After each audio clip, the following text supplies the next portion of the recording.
Hey there, movie man family. Buckle up, grab a flashlight, and maybe a holy water spray, because today we're diving into Talk to Me 2023. We open at a party in Adelaide. Not your usual backyard barbecue, this is a seance party. Cole, yes, like the smoky whiskey, is desperately hunting for his brother Duckett, pronounced Duckett, not Duckett, because this Aussie bro can barely pronounce his own name. They finally find Duckett hiding in a bedroom. Cole barges in to drag him out. But wait, Duckett pulls out a knife and stabs Cole in the chest, then immediately turns it on himself. Spontaneous sibling stabbing suicide. Talk about a party foul. Kill count: 2 Cole and Duckett, both courtesy of Duckett's knife. Not a happy hour at all. This sets the tone hard. No slow build. Horror hugs us from the start. Even found flicks would be impressed with that opener.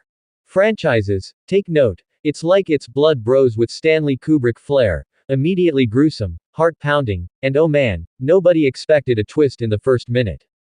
Cut to our real protagonist, 17-year-old Mia Sophie Wilde.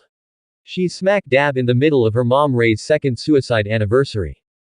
Daddy Max Marcus Johnson is as distant as a father from Ghostbusters, so Mia gets more comfort from BFF Jade, Alexandra Jensen, and Jade's family, Mom Sue and little bro Riley. Jade's house holds more teenage angst than a vampire prom, so Mia and Jade sneak off to another party hosted by Haley and Joss, some classmates we barely see again. The star attraction at this party. A severed embalmed hand of some mystery medium. Yep, a literal severed hand. The ultimate grim party favor. And here come the instructions because every cursed object needs rules, apparently. Touch it and say, talk to me, right pointing arrow you can speak to the dead. Ghost chat, if you will. Then say, I let you in, right pointing arrow full possession by whatever spirit you summoned, literally taking you over, so, think Ouija board on steroids. The catch: once possessed, someone else must pull the hand away and blow out a candle within 90 seconds, or the spirit stays put, meaning RIPU. Basically, it's the most dangerous party game since Truth or Dare, and in Final Destination. Mia volunteers bravely or stupidly, your call. Candle lit, she holds the hand and whispers, talk to me, a disembodied voice responds in her ear, and it's creepy as hell. Mia then adds, I let you in. Cue the possession. Her eyes go opaque. She starts babbling about Riley, Jade's brother, menacingly. Haley and Joss panic, yank the hand, and blow out the candle just after 90 seconds. Mia drops like a marionette without strings. Everyone gasps, that was way too close. Classic horror rule number 1. If the occult is on the menu, someone will ignore the post-it warning. Which is exactly what happens with Riley in a moment. This is the souped-up party Ouija.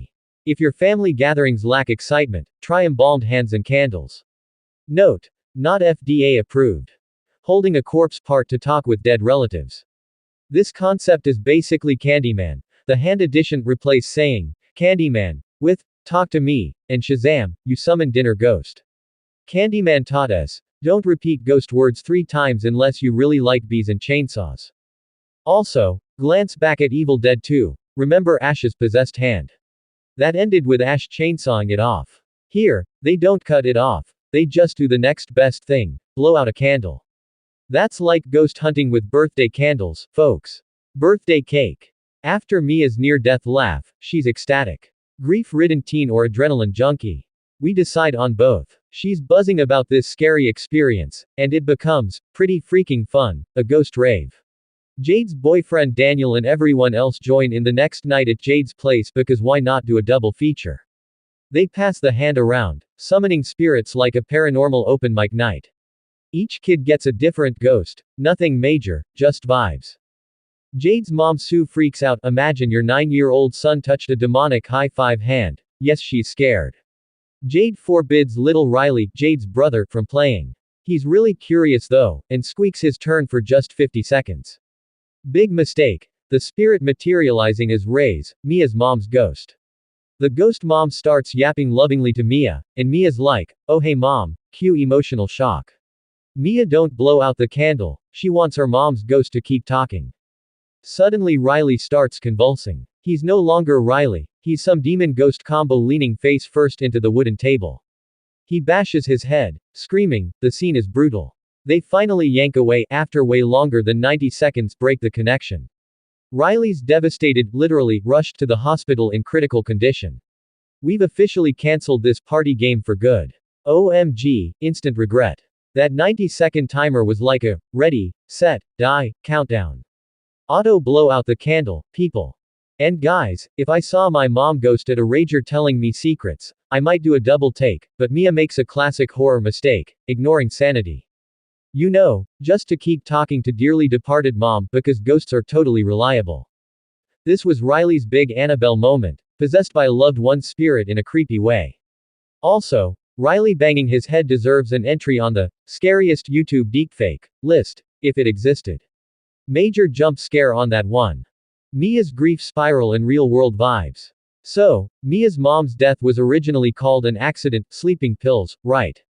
But it's been eating Mia alive. Losing a parent sucks. Losing one under mystery sucks more. Now Mia's literally hallucinating or haunting by mom. Jade and Sue, mom and son team, blame Mia for Riley's fate because nothing says, I forgive you, like throwing popcorn at someone after they nearly killed your kid. They blame Mia for dragging everyone into this spooky mess. Zoe, Jade, Susie, all distancing her. Ouch. Mia's left with Daniel, Jade's boyfriend, as her only friend. She's so desperate she invites him to stay the night on her dad's couch. Cue creepy spirit shenanigans. A ghost creeps in and starts sucking on Daniel's toes, the ghost's, or Mia's.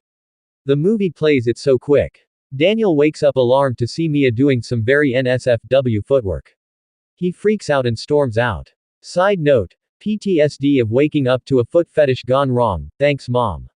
This is where our movie takes a real-world, life coping tangent. In the same way teens might get addicted to drugs or partying to forget pain, Mia is getting hooked on these spirit trips. That review from earlier called possession, like drugs, and yep, you see Mia chasing that supernatural high. She's so fixated she swipes the embalmed hand from Jade's place. Next move, Mia summons her own mom, again for a personal chat. Mom insists her death was an accident, okay, so much for the, Rhea killed herself, rumor. Rhea pleads, Mia, you have to help Riley, because Riley is still harboring that spirit. Mia, in denial mode, keeps the channel open, which leads to her seeing her mother whenever, candle or not. Real world shoutout. People hold onto ghost stories as if they were smartphones, you get hooked. Mia basically runs a spirit call center from her bedroom now. Dark humor. Mia's family has some issues. Dad hid mom's suicide note like a big, I'm sorry, letter from her, which is mega jerk move number 1. Then Mia hallucinates dad attacking her, presumably because guilt and confusion have her seeing rear ends. So she stabs dear old dad with scissors. Don't worry, he lives, maybe just a neck tickle. Classic horror misunderstanding. Blame your messed up feelings on the actual person. The way Mia loses her grip on reality, ghost mom telling her lies and making her go bonkers, is pure insidious, I'm not okay, territory, minus the Annabelle doll. It's as if Joyce from Stranger Things accidentally took a job in horror. Ghost science and bad advice. Mia goes full rogue. She drags Jade, Daniel, Haley, Joss to find Cole, remember that crying dude who survived the opener. Cole's in shock, having witnessed his brother killing suicide. He's learned a spooky fact. A living body will eventually expel spirits. Mind blown. Basically, the game's last resort plan is, the possessed will pop the ghost out on their own, eventually. Great, thanks Cole, we needed a silver lining. Meanwhile, Riley is in hospital. Mia uses the hand again to try contacting Riley, poor kid, in the afterlife. Instead, she's shown Riley being tortured in some limbo hellscape. Not cool, movie. So now Mia knows Riley's spirit is trapped in the spirit world. Cole tries to piece backstory. Apparently Joss, one of the party hosts, originally found the hand and gave it to Duckett, the spooky brother from the start. That explains everything. The curse was passed along like a haunted hot potato. Thanks Joss, way to ruin the neighborhood. Mia's in such a spiral that at home, her dad Max finally comes clean. Mom was not drunk, she killed herself. Remember how Ray's suicide was labeled an accident? Yeah, dad hid her goodbye note.